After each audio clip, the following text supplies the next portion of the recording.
Qonşuya dəyən təpik bir gün mənə də dəyəcək. Artıq 2 gündür Şəmkirin Qaraçəmirli kəndində vətəndaşlara məxsus xeyli miqdarda ot bağlaması yanaraq külə dönüb. Kənd sakini Etibar Məmmədov da bundan zərər görüb. 2-yə 5 dəqiqə qalmış.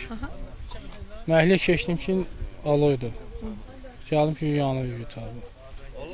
4 tərəfindən yandırmışlar, benzin tökür.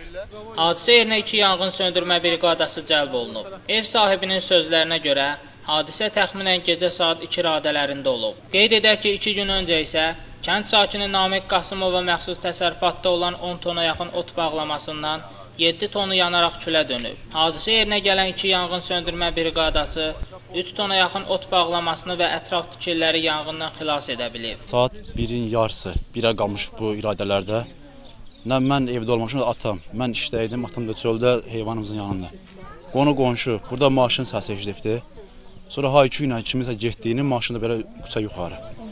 5-6 dəqiqə sonra qapılarının işığın saçıldığını görür, çıxanda görür ki, bizim oturayımız yanar.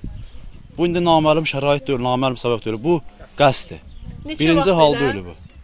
Neçə vaxt elə davam eləyir? Bəli, bu tədbir neçə vaxtdır? Arada bir ay üçün fasilə vermişdilər.